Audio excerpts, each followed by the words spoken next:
I want to welcome everyone. My name is Madeline Jolson. I am the Executive Director of the Turkish Democracy Project. We're very pleased and honored to welcome you all to TDP's first panel event, which we are lucky to be co-sponsoring with the Program for Rights and Peace Building at Columbia University's Institute for the Study of Human Rights. I want to thank Columbia. I want to thank David Phillips at Columbia, one of our panelists, for helping organize today. And I want to thank Maggie at Columbia as well, who has been invaluable. I'm going to give a brief introduction to a man who needs no introduction, Norman Rule, who is moderating our discussion today. We're very lucky to have Norm as our sort of expert and manager on this panel. He's a former senior CIA official. He has more than 3 decades of experience in the Near East, and he's got a lot of experience of significant engagement with senior policymakers and regional senior officials. His knowledge of the region and of the issues that we're going to discuss today is pretty unmatched, and as is the knowledge of all the panelists who you'll be meeting soon. So I just want to thank you, and I'll hand it over to Norm. Thank you, Madeline, for your generous comments and the opportunity to be a moderator with such an extraordinary and distinguished panel. Today's discussion comes at an important time, and Columbia's willingness to assist with this panel is another issue for which we should express our gratitude. In coming days, US President Biden and other leaders will meet Turkish President Recep Erdogan on the margins of the G20 meeting in Rome. It's hard to imagine a more difficult time in Turkey's relationship with the world. Meetings will occur in the wake of Erdogan's apparently now rescinded call to expel 10 ambassadors, to include the US ambassador, for their protest against the imprisonment of civil society activist Osman Kavala. The International Financial Action Task Force appears poised to declare that Turkey has failed to undertake sufficient steps to combat money laundering and terrorist financing. The S-400 issue and Turkey's periodic interest in Russian weaponry remain a source of deep frustration for Washington and other NATO allies at a time when Ankara seeks to acquire advanced American fighter jets. Turkish involvement in the Middle East and frequent clashes with America's European allies firmly cast Ankara as a routine source of complication in a fragile region at a time when Washington and the world are grappling with vast economic and social ramifications of the COVID-19 pandemic. At the same time, NATO and Europe appreciate Turkey's regional importance, its great history, and it's difficult to imagine any approach to the Eastern Aegean, Syria, Iraq, or even Libya that does not require engagement with Ankara. Today, to discuss these issues, we have an impressive trio of experts with an extensive background on Turkey and regional issues. First, we will hear from David Phillips, who will speak on Turkey's role with mercenaries and jihadist actors in Syria, Libya, and elsewhere. David is the director of the Program on Peace Building and Human Rights at Columbia University. And again, a tip of the hat to Columbia for their assistance with today's program. David's foreign policy experience is formidable. He served as senior advisor and a foreign affairs expert at the State Department during the Clinton, Bush, and Obama administrations. He's the author of 9 books, dozens of policy reports, and hundreds of articles on Turkey and its neighbors. Next, we will hear from Aya Baruela. Aya is the founder and director of Code on the Road and a BBC expert woman in terrorism and radicalization. She has been a senior advisor at the Research Institute for European and American Studies, working as an analyst specializing in extremism and conflict in North Africa, Europe, and the Balkans. Her work on integration, conflict, and extremism has been published in a wide range of international media and academic journals.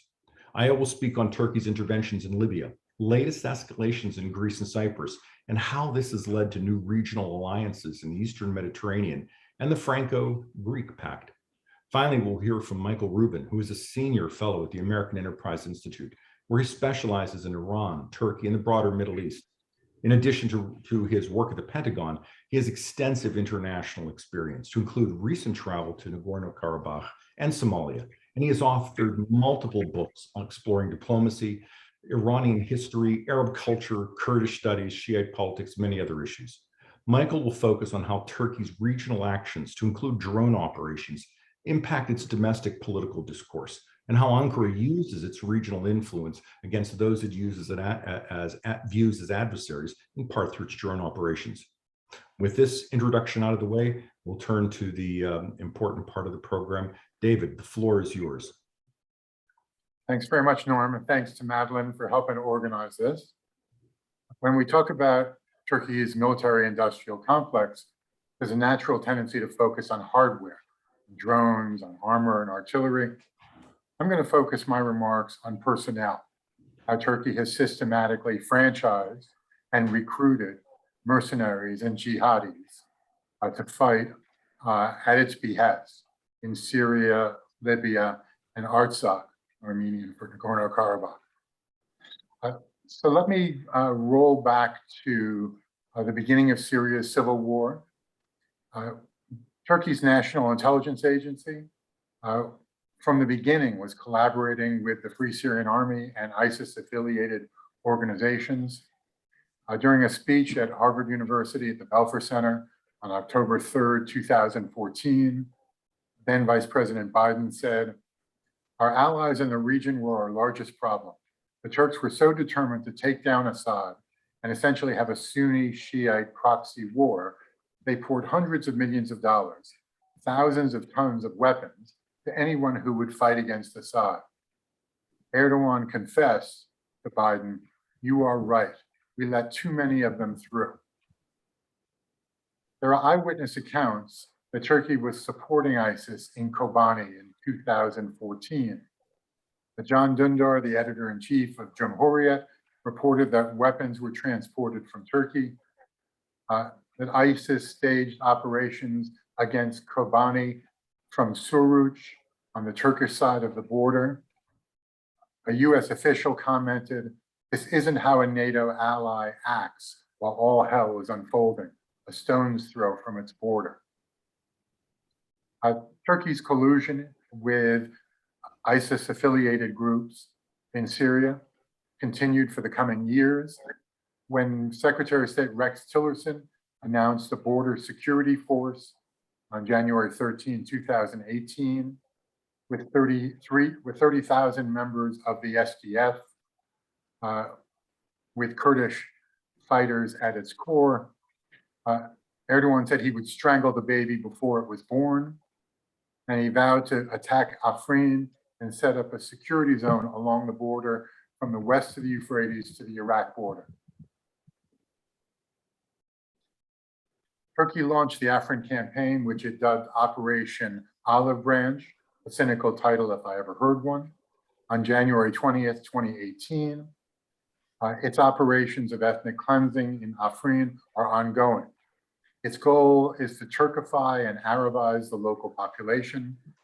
Turkey used drones to coordinate attacks on Jarablus and Afrin west of the Euphrates, and 25,000 FSA members joined Turkey's attack. These mercenaries committed war crimes and acts of genocide. The jihadis beheaded Kurdish defenders, raped and mutilated the bodies of Kurdish women, cut off the breasts of a YPJ member, and displayed it as a trophy. They beheaded a Syrian soldier and used his head as a soccer ball. When I was in Kamishli, I interviewed a mother who had fled Afrin. She described how she was leaving the town, holding her daughter's hand, her teenage daughter's hand, when an artillery shell landed and blew up the child's body. All that was left was the mother holding on to her daughter's arm. What a horrifying personal story. This woman was hard as steel, but deeply distraught when she recounted what happened. Also, the Secretary General of the Future Syria Party, Hevrin Khalaf, and 10 colleagues were executed by Arar al-Shakia, a jihadist group under control of the Turkish military. One of the killers was recorded saying, "Film me shooting them with a sniper rifle. They are pigs, kill them." Baghouz, the final ISIS stronghold fell in March of 2019. As it did, hardcore ISIS members joined the FSA. Trump and Erdogan had a phone call on December 14, 2018. Erdogan criticized the safe zone mechanism that had been negotiated with the US and threatened unilateral action to invade and neutralize the SDF. 300,000 people were displaced after Turkish troops and armor massed in Al-Qachala, ready to attack Talabyad and Ras Al Ain. They were joined by 2,000 FSA members with ties to Al-Qaeda. It should be emphasized that the demographic engineering that occurred in Afrin and east of the Euphrates is still ongoing today. I use the term franchise to describe Turkey's support for jihadis. Many of the jihadis that they supported in Syria were deployed to Libya and to Artsakh. Beginning on December 20th, 2019, Turkey provided UAVs, intelligence operatives, and support from naval vessels for the government of national accord in Libya. It should be noted that the GNA functions like a Turkish vassal state. It was not elected. It is not accountable. Elections are planned for December 24th, 2021. And there are demands prior to the election that foreign militias be expelled. Of course, Turkey is resisting these demands. Turkey was hiring and transporting Syrian mercenaries from the Syrian National Army to support and bolster the manpower of the GNA. Turkey's military intervention in Libya is an attempt to secure access to resources and also maritime boundaries in the Eastern Mediterranean as part of its Blue Homeland doctrine. We'll hear more from Aya about this during her presentation. In December of 2019, Turkey sent an initial deployment of 300 jihadist mercenaries to Libya. By September of 2020, there were 18,000 Syrian fighters in Libya, including 350 underage children. In July 2021, the US added Turkey to the list of countries using child soldiers, which were deployed in Syria and in Libya. Most of these jihadis are Syrian Turkmen. Al Arabiya reported in July of 2020 that Turkey sent not only Turkmen, but Egyptian and Sudanese mercenaries into Libya, supported by war plans. So when we think of the military-industrial complex, we think not only of the warplanes and the armor, but also the jihadis that accompanied them on their foreign expeditions. In Artsakh, Turkey launched an attack in conjunction with Azerbaijani armed forces on September 27th of 2020.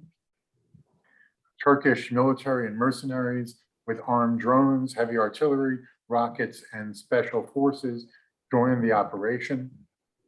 According to the Syrian Observatory for Human Rights, Turkey deployed up to 2,000 Islamist jihadis from Syria and Libya. They were promised a bounty for killing Christian Armenians. There were numerous verified cases of mercenaries mutilating dead bodies, beheading and executing both combatants and civilians, and also using banned weapons such as cluster bombs and white phosphorus gas. Armenian Orthodox churches have been targeted, as have civilians. So these crimes were committed in plain sight, and we have documented at Colombia's Artsakh Atrocities Project the perpetrators.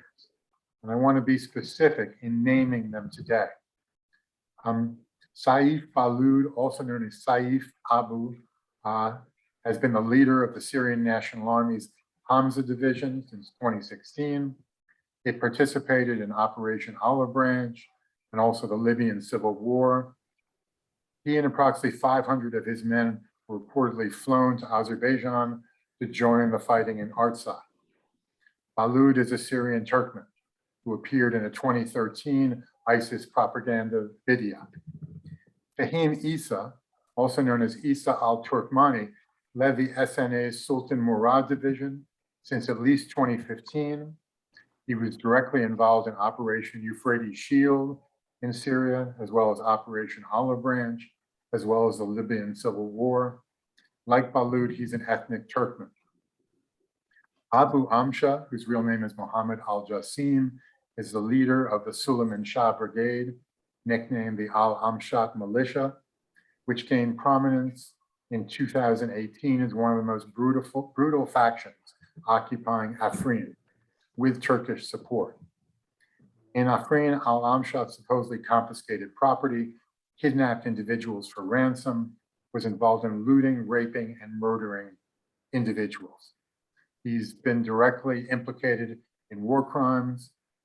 It's estimated that he was making $12 million a year from ransom. He's also accused of rape and murder. There are others as well who were involved in Artsakh. Ahmed Osman from the Sultan Murad division, Abu Jalal, the military leader of the Hamza, Muhammad al-Abdullah, described in 2016 as Hamza's head of the political bureau, and Falala al-Haji, a Turkish protege, and head of the Faylaq al-Sham, an important Turkish proxy fighting in Syria, Libya, and Artsakh. So Norm, you asked the question, why does this matter? So what? Turkey is a NATO ally. It often uses its NATO affiliation to obstruct international criticism of its military-industrial complex and its collusion with jihadis. There are serious questions about Turkey's suitability as a NATO ally. NATO is much more than a security alliance. It's a coalition of countries with shared values. And because Turkey is Islamist, anti-Western, and hostile to human rights, if it applied to join NATO today, its application wouldn't even be considered. So when we think about security alliances and collaboration, we need to look at Turkey with a steely-eyed view. It's a NATO ally in name only. The values of Turkey's government and its actions would make it unsuitable for NATO if it sought to join the alliance today. I look forward to hearing from Aya and Michael as they amplify on some of these points. Well, thank you, David. That was a detailed and compelling narrative with that raised a tremendous number of important issues. I'd just like to highlight a couple that I think are important takeaways. The first is that Turkish actions have transformed the regional DNA, creating a new set of actors who won't go away with the end of any of these conflicts. As the Syrian jihadists move from one region to another, they're just not going to give up and go home. The second is that the human consequences throughout the region of these actions is vast and generational. It has not only taken lives, but has denied a future to thousands of individuals. My two questions to you are, first, how credible is your sourcing for all of this, and is it publicly available? My second question is, why is this not, in your view, an issue of greater prominence with the European Union? And how well known is this to the Turkish people from your perspective? So our documentation is well sourced. As far as Turkey's participation with jihadis in Syria, the Syrian Observatory for Human Rights, which is a 5-star human rights monitor based in London, provided a lot of the information. If you look at our Artsakh Atrocities Project, each of the claims we make are triple sourced and the references are included there. Why hasn't this garnered more attention in the international community? Turkey has enjoyed a historical rapport with the West. People talk about restoring Turkey's democracy. well, we should just keep in mind that Turkey was never a democracy. And the Kemalists and sectarian leaders in the past are no longer. Many of them have been disposed of by Erdogan. He famously said that democracy is like a streetcar. You get off when you leave your destination. He also read a poem in Siirt in which he referred to the domes as our helmets, the minarets are our sabers, and the faithful are foot soldiers. So from the beginning, we should have recognized that Erdogan at his core is an Islamist and is anti-democratic. I think there was just so much wishful thinking in Washington at the time that there would be a new government and a new style in Ankara. What we've seen is that the new style is more hostile to the West,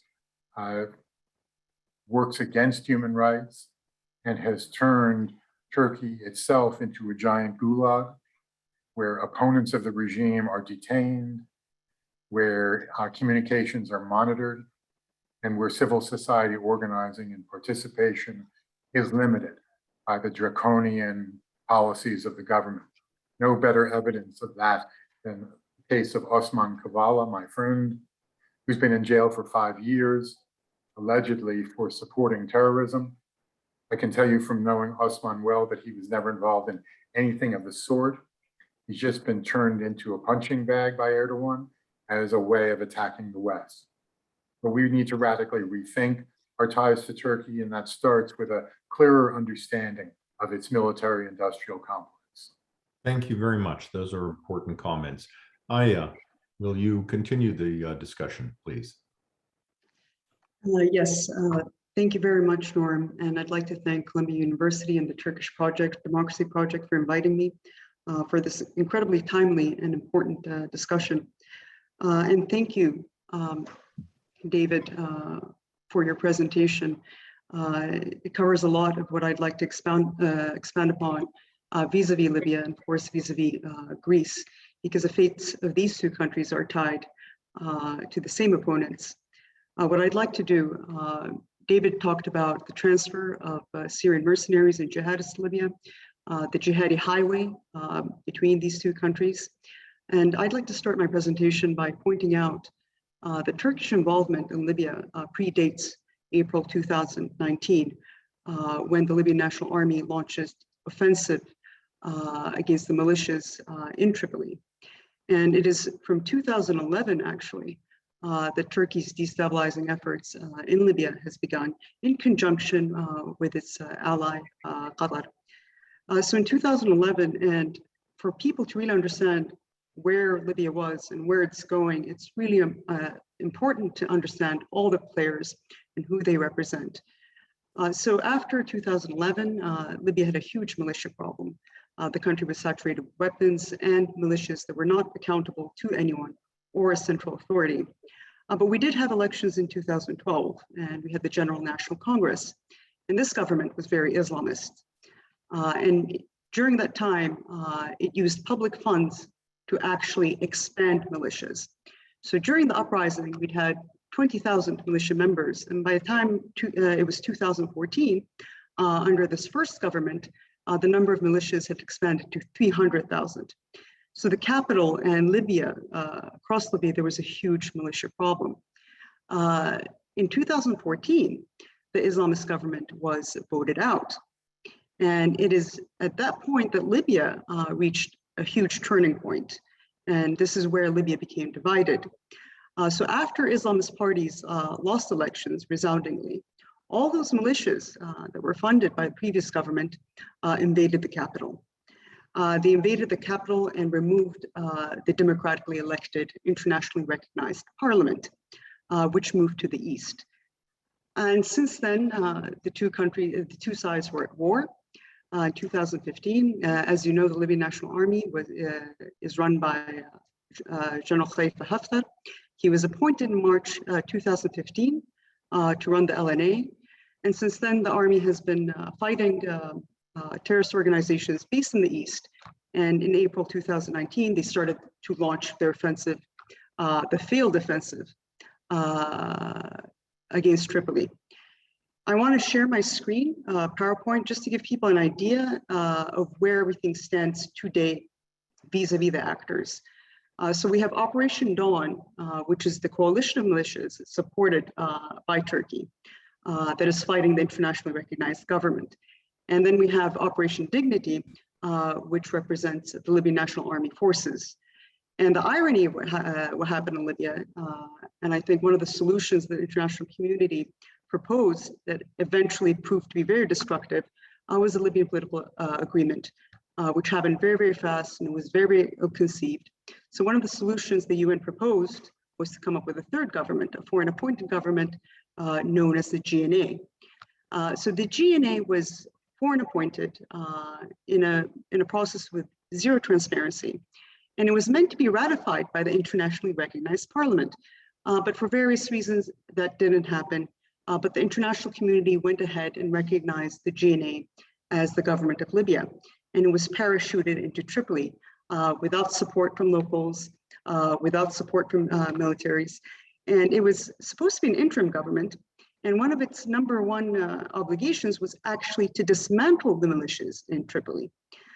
And that never happened.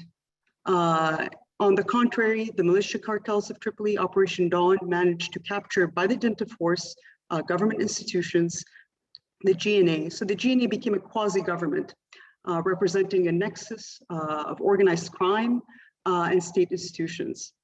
So this has been the situation in Libya for the past 6 years, a government that is not recognized or ratified by their own people, supported by foreign powers such as Turkey and Qatar.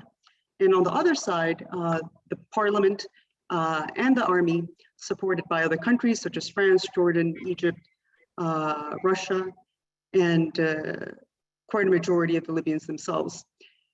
So we had this, so since then, there has been a continuous movement of arms from Turkey to Misrata in Libya and to Tripoli. I'm just going to try to share my screen here.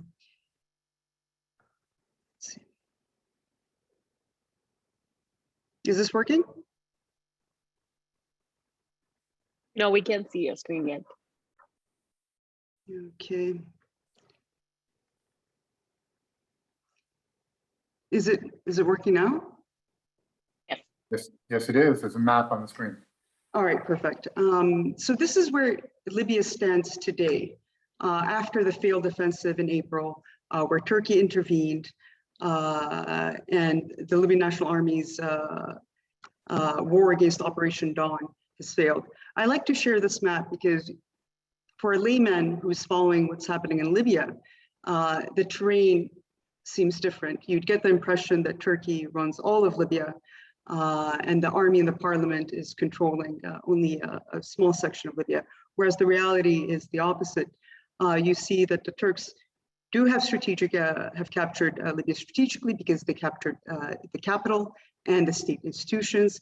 However, the parliament and the army controls most, if not all, of Libya's assets. And this is a huge failure for Turkey. As David has pointed out earlier, the aim of these intervention, Turkish expansionism in the region, is very much tied to Turkey's desire to capture resources, not just in Libya, not just the oil, but also the gas fields in Cyprus, in the East Med. So this is where we stand now. And I want to say that 2020 has actually been a very positive year for Libya. It's hard to believe, and 2021, because at that point, I think there was a seriousness in the international community. They realized that Turkey is creating a hub of Islamic jihadists and mercenaries in a North African country so close to the EU. It was becoming belligerent. The jihadi highway is still open. And even though the presence of ISIS has been severely degraded in Libya, it still exists. And of course, one of the ways to understand what happened in Libya is that it's not just a military proxy war. For a military proxy war to happen in Libya, there had to be first a political proxy war. One of the achievements of Turkey in Libya was capturing the government. So they reproduced what Iran had done in Lebanon with Hezbollah. where they supported a militia that eventually integrated itself into the political environment, is exactly what they managed to do in Libya. However, due to huge and mass public rejection and demand for Libyans for an elected government, finally, Libya will have elections at the end of the year. And this is a huge risk for Turkey because it risks losing a vassal state. For example, the maritime agreement, the illegal maritime agreement that it signed by the GNA is at risk. And one of the things that is never mentioned in mainstream coverage of Libya is that the GNA had expired in 2017. And not only has the GNA expired, it is illegal for it to enter into any military cooperation with any other country. It is a violation not only of Libyan law, it is also a violation of the UN Sanctions Committee. So Turkey has been signing these agreements. It has no authority to, with parties that have no authority to sign it. And all of this is at risk at the end of the year if Libyans return to the ballot box after 7 years.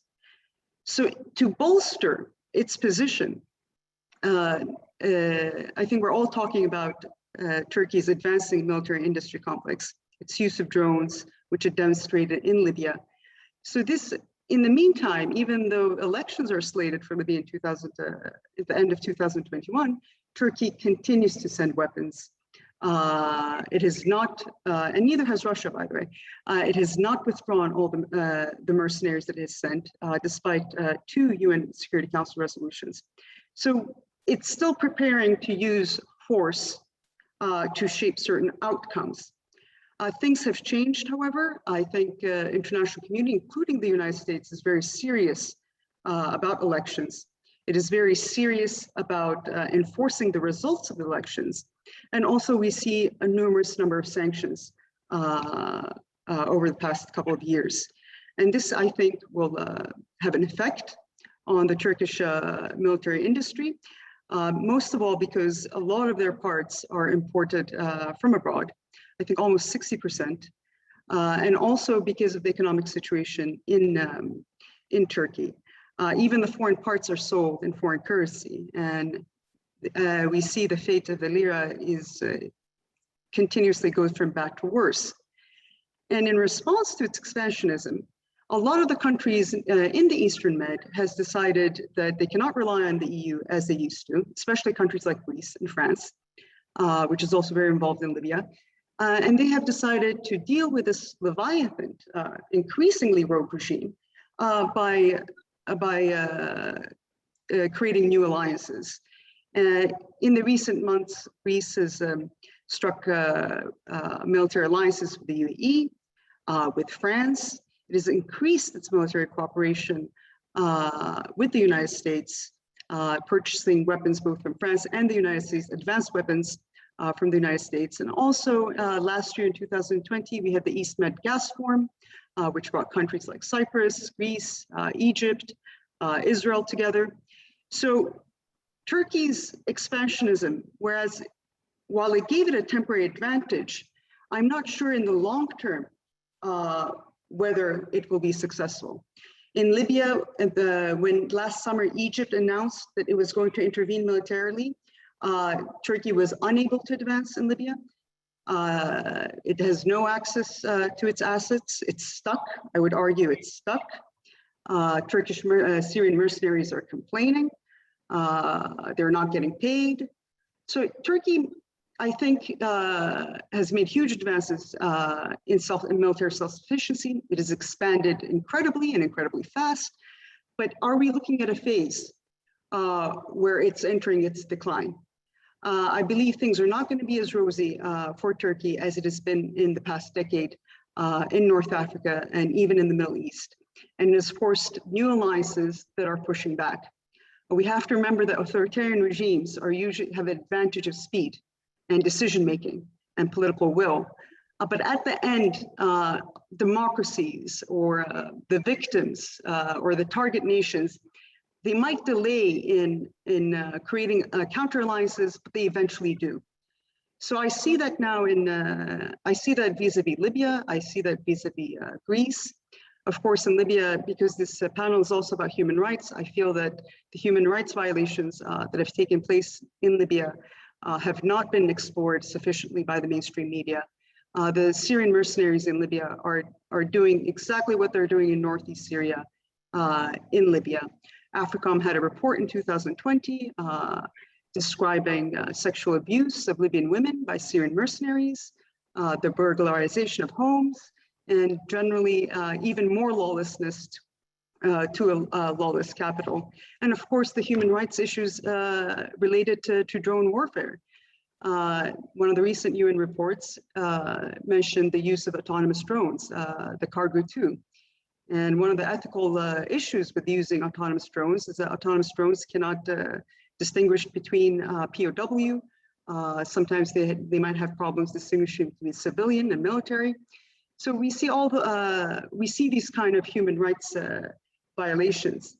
And vis-a-vis their drone program, let me see if I know how to. Thank you. I think we'd like to hold that maybe for a follow-on issue. I do have, as I listen to what you say, I hear really a couple of different points. I'm hearing first that Turkey has a whole of government approach to what is happening in Libya.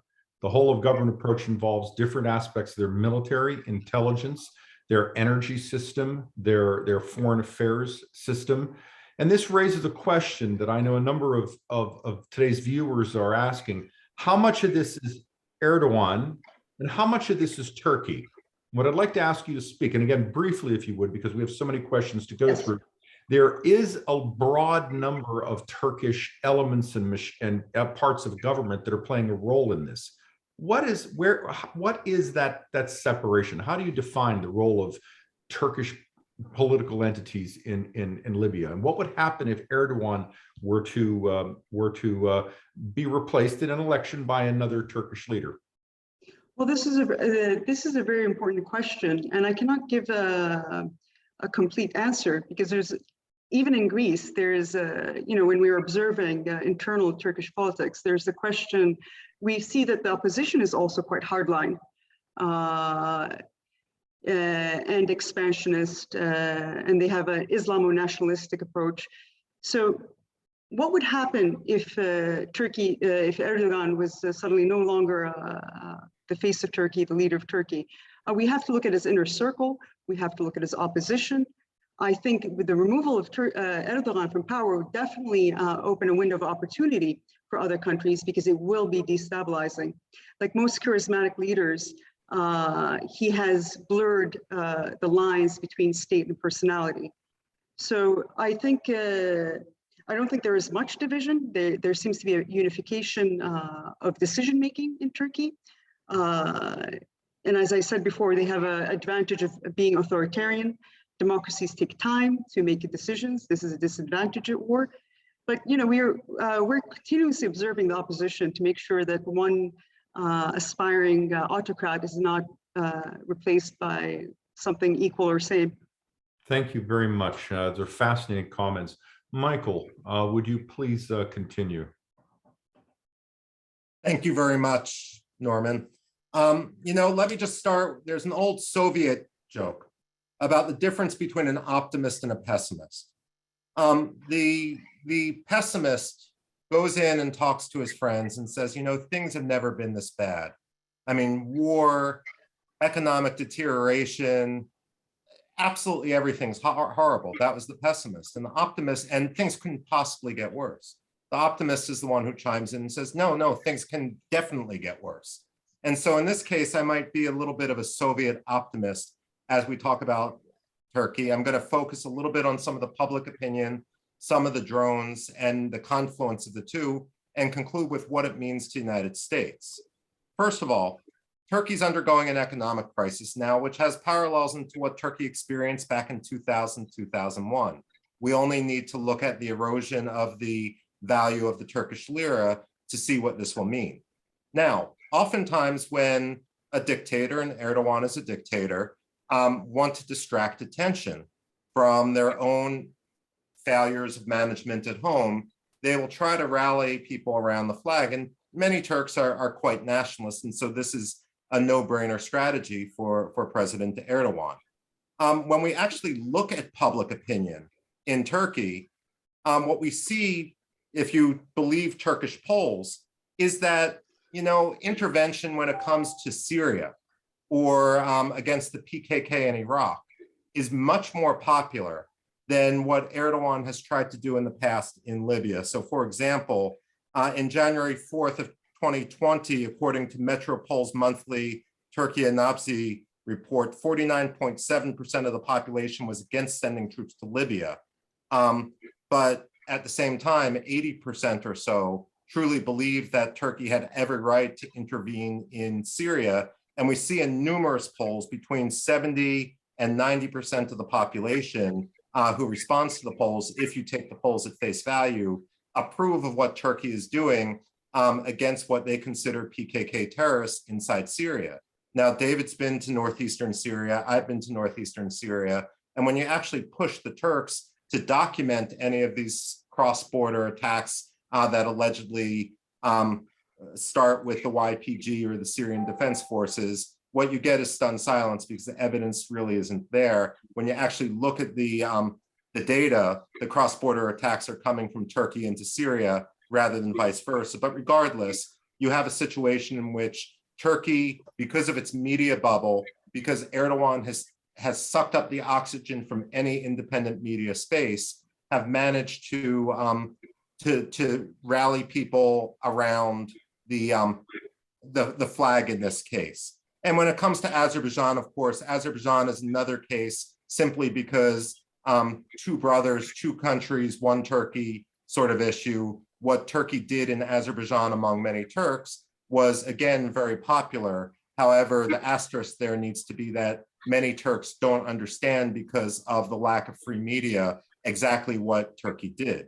Now, when it comes to drones, you've got a situation in which Turkey looks at drones in a number of ways. First of all, Turkey has deployed drones in Libya to great effect, to Nagorno-Karabakh to great effect, in Syria, in Iraq, and perhaps there's a lot of rumors with regard to the ongoing slaughter in Tigray right now. Turkey may have provided some drones to Addis Ababa, to Abiy Ahmed's government, although I have no definitive proof of that. There's also rumors that Turkey has been providing drones to radical groups that are operating in Kashmir. But again, that may be more smoke than fire at this point. What Turks say about drones is actually important and quite interesting. You have, for example, in the Turkish state media in Anadolu Ajansi, for example, you have Dr. Faik Tinrikulu, a professor at Istanbul Medical University, talking about how Turkish drones have made it to the world stage by tipping the balance against Turkish adversaries in Syria, Libya, and Azerbaijan. And certainly in the case of the Nagorno-Karabakh war, the Armenians had largely pushed back Azeri forces in the first 4 or 5 days of the war. It was only when the drones came into operation that the situation on the ground changed remarkably. You also have in A Haber a discussion on September 28th of 2021 about how Turkish UAVs are frightening Israel and Israeli government officials are afraid of being erased from the global stage. So there's a lot of, if you will, patriotic polemics, which Turkey is tying into its drone program. That's not my concern with Turkey, and it's not my concern with the drone program, because after all, many states are guilty of polemics in this sort of regard. What I really worry about the drones isn't what Turkey says about them, but rather what the United States could be doing passively, if not actively, in order to enable these Turkish drones. There was a Turkish drone which was shot down over Nagorno-Karabakh during the war last year, and when it was opened up, it was determined that that drone had a number of American parts in it.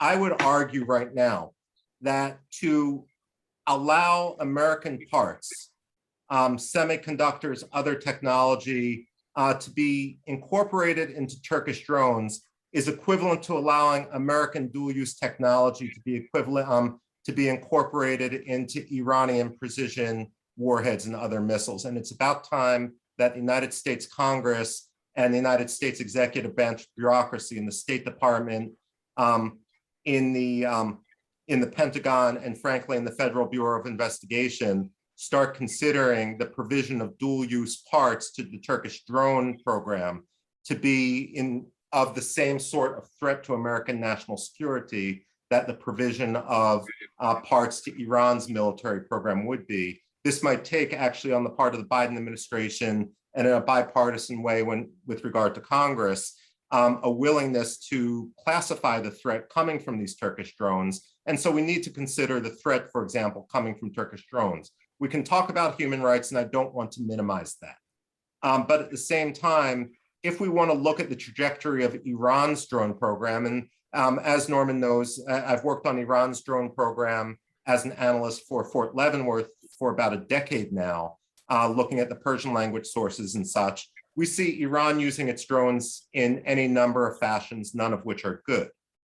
They use drones for surveillance. They use drones, of course, as kamikaze drones and so forth, looking for targets of operation. And if this were to occur in the Eastern Mediterranean, remember that a lot of, whether the oil and gas companies are Cypriot, whether they're Israeli, whether they're Greek, a lot of the personnel, the engineers involved and so forth are Americans. And so it does become an American interest, the safety of international law in that regard, the safety of American personnel in the region.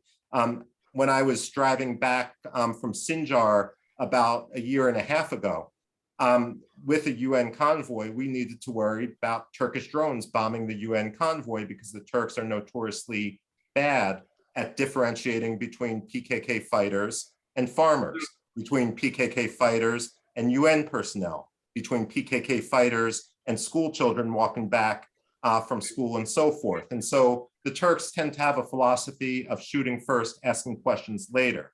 Now, when it comes to Iranian drones, one of the things that most concerns me is the proliferation of Iranian drones. And Iran often brags that they are going to allow their drones to be used not only to sell the drones, but to sell the mechanism of making those drones to groups like Hezbollah, to the Houthis, and so forth. This panel is about Turkey and not about Iran, however. But if Turkey continues down a similar path of not only selling its drones, but selling the capacity to manufacture some of its drones, or even allowing those drones to be reverse engineered by some groups, it risks the possibility of truly losing control over this technology into the hands of some of its allies, allies which the United States considered to be Al-Qaeda affiliates, allies which have included veterans from the Islamic State, for example, some of the Syrian Arabs, which Turkey has dispatched to Libya, which Turkey has dispatched to Nagorno-Karabakh.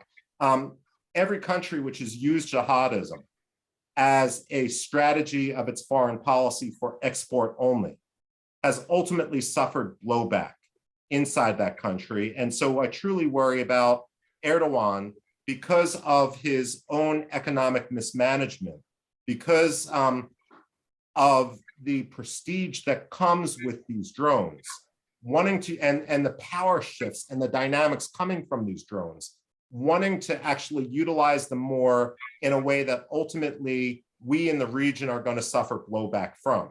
Not only the United States and Greece, but Armenia, Kurds, and others, and something to which we really need to be awake. And I would just conclude by saying it takes on a whole nother level simply because Turkey, whether it wants to admit it or not, the forensic evidence appears to be such that it has incorporated American parts into these drones, and therefore it becomes America's interest in a bipartisan way to get on top of this issue before more harm is done. Thank you, Norman.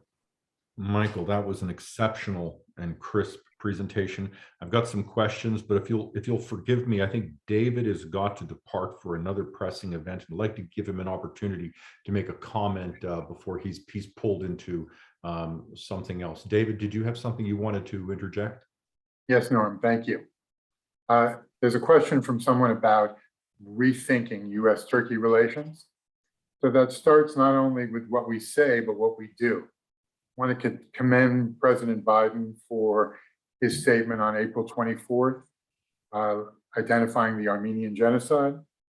We also need to use sanctions against groups and individuals who have committed war crimes and crimes against humanity. We know who they are.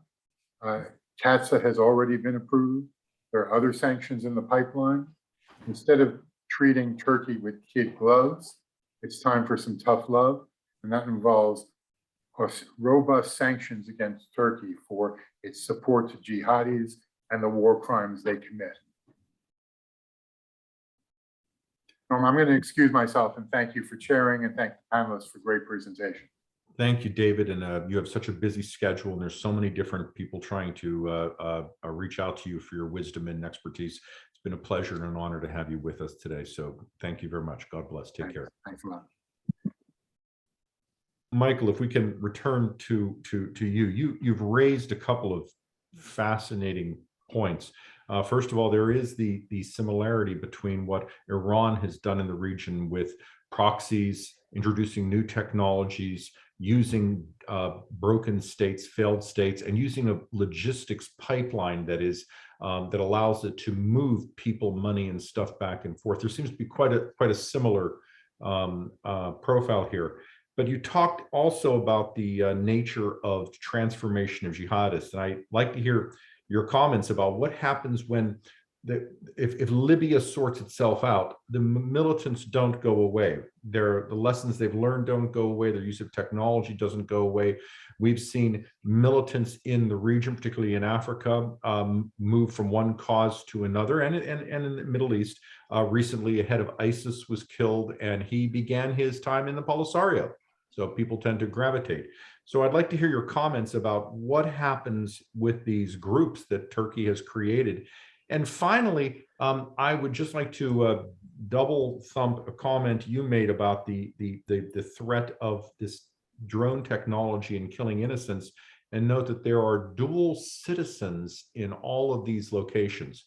So yes, certainly the lives of Kurds and Libyans and others are tremendously important, but it shouldn't be lost upon the world that these are also potentially American citizens or European citizens as well. So this becomes an international issue as well as a terrible human tragedy for citizens of a particular area.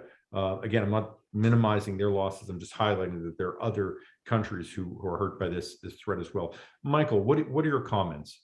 Well, Norman, I largely agree with you, and just raising the question highlights the concern. What happens to these groups? The fact of the matter, they're not going to go away.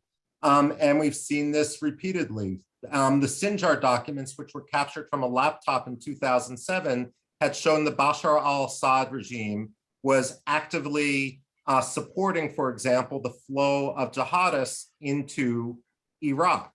Bashar al-Assad found out the hard way that when he lost control of these groups, that they weren't simply going to dissipate.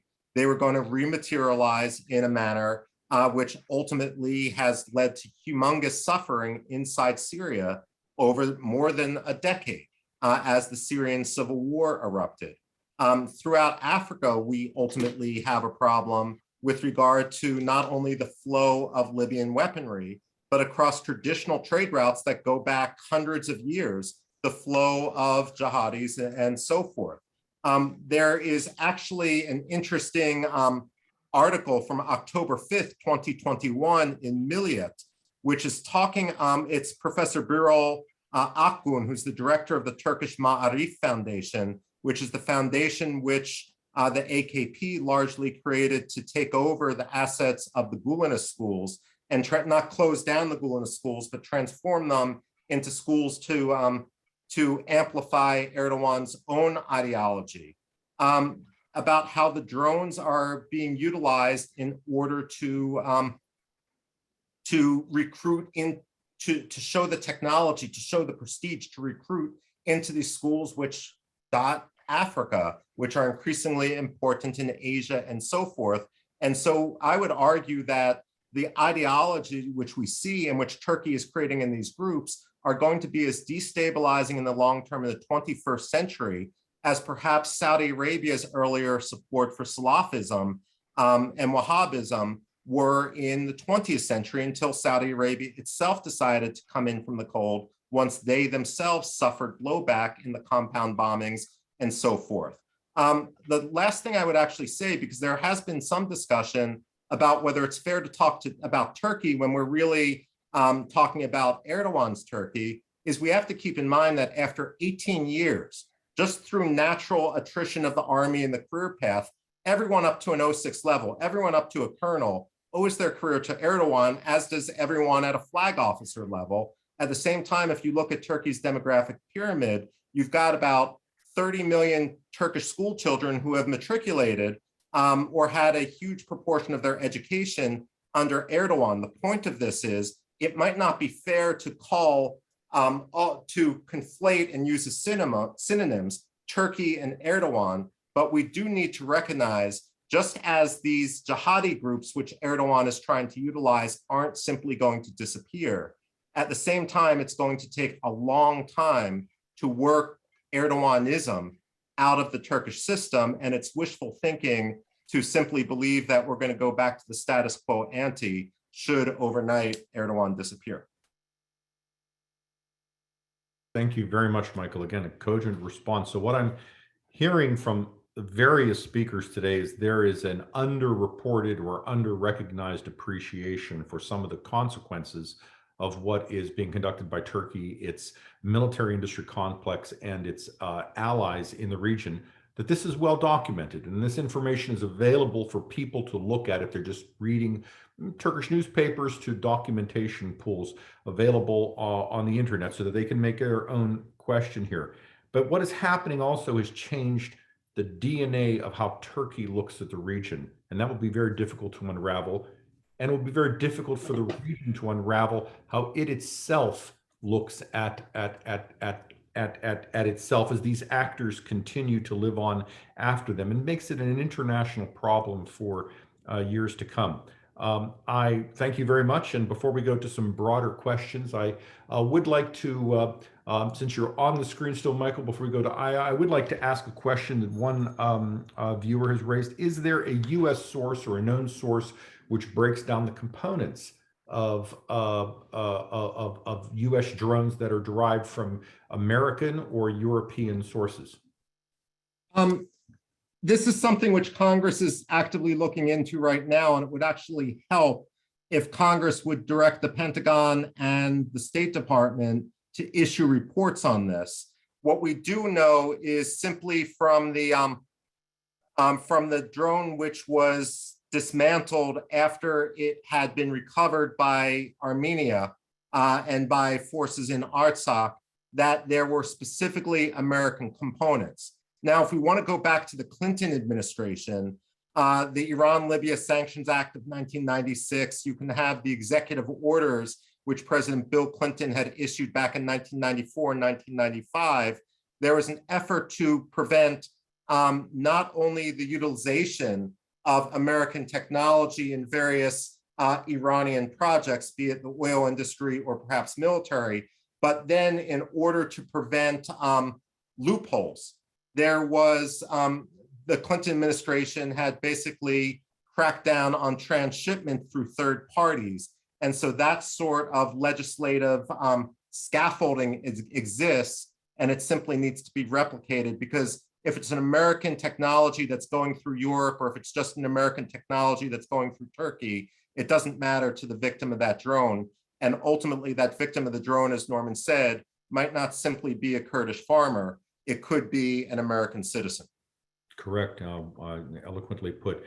Thank you very much. I'd like to turn to you for a question by one of the viewers.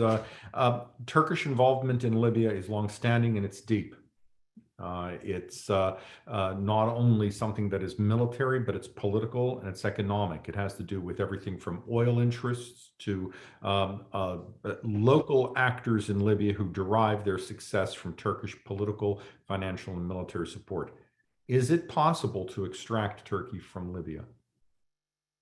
Well, it's not going to be easy, that's for sure. And it can only be, I think, with international pressure and incentives. It is possible. Also, we must take advantage of Turkey's weaknesses when it shows it. I think Turkey right now is very vulnerable economically, and the terrain has changed. President Biden has taken a much harsher stance towards Turkey than either Obama or Trump did. I think with the right incentives, it can move forward. But this is even a question, even if we do have elections at the end of the year, the militias are still there. Even recently, they fight each other. They are not accountable. They are still armed. The whole point of the UN Security Council resolutions and the roadmap is to unify all fighting factions under one army. Turkey has been belligerent. When our foreign minister expressed the desire to remove all mercenaries and forces from Libya, his local militias attacked the Corinthian hotel where they thought the foreign minister was going to be. So December is going to be a watershed moment. And of course, if Turkey employs its militias to undermine elections or the elected government, then other options can go on the table. Then the foreign community might have to consider further military action. One of the biggest conundrums of Libya is how to get men who are armed to disarm themselves. It is notoriously difficult. And what you said earlier, Norman, about American citizens being victims, perhaps the most famous example is the fate of Ambassador Stevens. Ambassador Stevens was murdered by Ansar al-Sharia, which is part of a coalition of Islamist groups called the Benghazi Mujahideen Shura Council, which enjoys affiliation to Al-Qaeda. And this coalition would receive arms and support from Turkey's proxies in Misrata, Operation Dawn. So the consequences on American citizens and also facilities is real. In fact, the Sinjar records that Michael mentioned earlier also showed that the second largest foreign contingent of fighters after Saudis in Iraq were Libyans. And in 2011, there was a huge problem when we were talking about arming the rebels. Whereas there were secular rebels, national rebels who wished to get rid of Gaddafi, and they had every reason to, there was also a fighting group that was ex-Libyan Islamic Fighting Group and Islamists. So allies, US allies like Qatar were actually after they got the green light from the Obama administration to arm the rebels, they started arming the rebels, but they started arming the Islamic extremists among the rebels. And this was a blowback not only for Libyans themselves, obviously, but for the international community. So this is going to be a challenging question at December. I think today Erdogan feels encircled. He's not as strong as he used to be. And if he doesn't accept the result of the elections and the Libyans' desire for sovereignty and stability, then other NATO countries can legitimately say, we're going to get militarily involved or escalate sanctions. And that's the only way I can see that happening. Thank you very much. We're out of time, but I would like to exploit moderator's privilege by asking one more question to each of you. And since we are running out of time, if you could keep your answers brief, and I will start with you. If you could suggest one move by the European diplomatic community that would help shape Turkish behavior in a positive way while respecting Turkish equities in the region. Turkey does have its own energy, political, military, security requirements. We shouldn't ignore that. But to shape this in a way that is positive for all actors in the region, to make them part of the solution, does such a step come to your mind? And if so, what might that be in terms of something that could be put forward in coming months to policymakers? That's a very difficult question, Norm, because for the past years, and Greece has always extended a hand to Turkey for discussions. But Turkey's ideology, its foreign policy, has relied increasingly on hard power. And because there has been no objection and no pushback by the international community, they've realized that this works. There's not going to be any consequences. And that why compromise when we can get the whole of the pie by the use of hard power? And it's not that the international community wants to isolate Turkey. Once upon a time, Turkey was a very valued member of NATO. But it is Turkey's zero-sum mentality to conflict that makes it difficult to find diplomatic solutions. For example, in a country like Libya, everybody's happy. You know, Libya is a very resource-rich nation, not just in oil, but in gas, with its foreign reserves, its hard currency from frozen funds. But the Turkish mentality is that we're going to take the entire pie and we're not going to share it with other countries. And this is something even its allies have begun to realize, that Turkey wants a monopoly, not to share resources and access. So I don't know if I think traditionally a rogue regime does not rehabilitate itself without severe consequences.